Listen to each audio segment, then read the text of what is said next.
Hello, everyone, and welcome to today's EdTech Pulse. My name is Joel Christensen, and this episode is all about the 5 questions of media literacy. Now, some of you may actually have your own question, and that question is why? This is one answer. Our students are coming into the first generation of individuals, of human beings who were born with the internet at their fingertips. And so, another question that you might instead ask is why us? These kids are, like I said, born with this tool. They are, this is part of their environment. This is part of how they grew up. And whenever I kind of talk about this idea of teaching these skills, I always think about my uncle David. He was the uncle that, we'll call him the tough love uncle. And I remember him kind of telling me a joke and it went like this: "Hey Joel, do you want to hear the best knock knock joke in the world?" And I said, "Sure, Uncle Dave." And he said, "Okay, you start." And I said, "Knock knock." And he said, "Who's there?" And I looked at him like, "What do you mean? I don't know." And that joke kind of has always stuck with me as a good reflective opportunity for how are we engaging our students. Are we expecting them to know the joke already? Or are we like an Uncle Dave, or are we more in that educational space? And here are some kind of realities: is that the average Canadian consumes up to 12 hours of media a day, and most of the time that's either a double or a triple screen. And you can see up in the top picture there, having your little screen in front of your big screen. And when I was teaching at Holy Cross, I remember having students on the bus for an hour and a half with their Chromebook. And then we were a one-to-one school, so they had their Chromebook with them all day. They were on it an hour and a half at night on the way back to home, and probably doing some homework or some extracurricular stuff on the Chromebook as well. And that amount of time is packed full of media ingesting, and if we don't take advantage of our opportunities to get into those skill building activities, we're really kind of leaving our kids out there with these marketing companies and individuals that are really just trying to take advantage of their time on the device.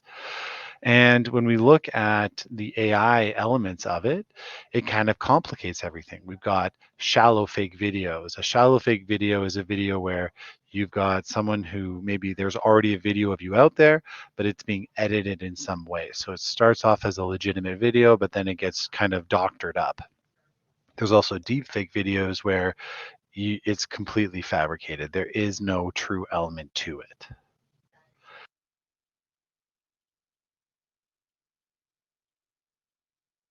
As teachers, we have the burden of determining what is real. Um, we help students to navigate that space, and that puts a toll on us. Um, I was listening to a speaker, and she was bringing up the idea of students get to pick their media. They spend all day choosing what they get to consume. If I think back to my Sunday Disney evenings, like that was the only time you got to enjoy that Disney movie if you didn't have it on the VHS. So that ability of picking and choosing is the familiar experience for our students until they get to school. Now all of a sudden, as the teacher, we are telling them what they need to consume. We are telling them how they need to consume it, and that can create a big disconnect between amongst our students. And these 5 questions are questions that we ask the media itself. So as we are consuming this media, we are beginning to invite those questions into our classroom. And I'm going to go into this deeper on another EdTech Pulse. Today is just about the question, so I don't want to get too deep, but we're going to look at later on some of those at another point, some of those opportunities across our curriculum. Now, the first question about media literacy is, who is the sender? Where is this coming from? The idea that there is always going to be a reason that this was created. I love this quote: "Media texts are not natural, although they look real." This is not something that just happened and they took a picture. All of these pieces are produced. All of these Elements are placed very specifically. The shots are chosen specifically. There's a lot of thought and a lot of effort that goes into the creation of these media messages. The other piece is that you can send a message even if you are not the creator of the content. So someone might, in the social media space, retweet something or repost something. And the kind of stark reality is that if we already have that opinion, we are not as inclined as humans to go ahead and double check it. I love the Subaru. I like car manufacturers in general. Like, they show these vehicles doing these amazing things, driving up these amazing roads, and we think, that's what I'm going to do. But, I drive to work and home. But if you take a look at this image, um, this looks like a natural thing, right? It looks like somebody drove that car up the mountain into this rugged wilderness and came face to face with a mountain goat. And the idea is if we're not critically looking at what is this, where are they trying to place us and what are they trying to communicate, it all of a sudden does seem very easy to believe that if I bought a Subaru, this would be my experience. Continuing with the Subaru theme, we're going to look at the second question. What is the motive or intent? So when we're thinking about who is sending the message, we're looking at what are they trying to get us? Is it engaging our mind? Is it making us think? Is it making us feel? Or is it making us kind of believe that they have our best interests in mind? This is a very important piece for kids to be able to wrap their heads around. What is that idea that is behind the message? So in this case, obviously, a lot of marketing campaigns are trying to get you to purchase the product. You look at political campaigns, getting them to vote for that party. You look at commercials, right? They're trying to engage you. When we look at our third question, how is the message designed to get my attention? Is it using bright colors or is it using high contrast? Think about the music that's involved, the movement, and also the presence and interaction of people. Each element within the media is again specifically chosen to invoke either emotional or you know thoughtful parts of us, to manipulate. Um, and I just really think that as you begin to try to go a little bit deeper and try to look a little bit behind the curtain, so to speak, that those elements really do become that much more clear.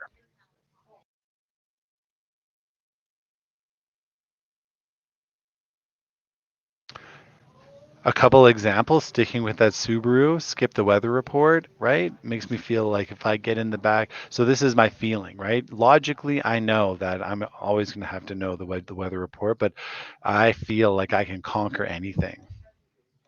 And then the Coca-Cola, try not to hear this, right? As soon as that image, right? How evocative is that image for us as consumers? And again, taking the time to unpack this with our kids, our students, looking at how are they constructing this? What is in it? Look at this kind of blurry background, right? That motion that's there really puts us in an exciting, maybe exhilarating place. The fourth one is an interesting one because within that media literacy, what is left out? Who is not being represented? When, even though it may not be a targeted piece, the second bullet here, the values of mainstream media reinforce and affirm the existing social system.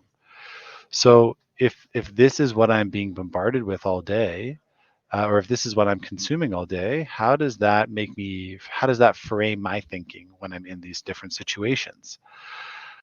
I actually had a personal kind of realization about this when we were at GetCa.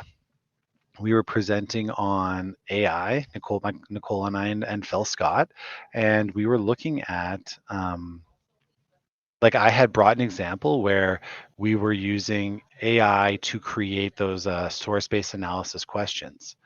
And one of the perspectives that was being represented was an indigenous perspective in Métis. And Nicole was like, brought up the fact that because those cultures and many other cultures as well are not necessarily completely and accurately represented in this online space, um, the ability for the AI to pull accurate and relevant and meaningful authentic data is really limited. And so, even though I have the best intentions, that idea of the perspective of if Indigenous people not being part of how it's being represented is an important connection that I myself had to make, and that I have now kind of reflected on and been able to obviously forgive myself for being so kind of ignorant to that idea, but also more conscious and more aware of how they are being represented.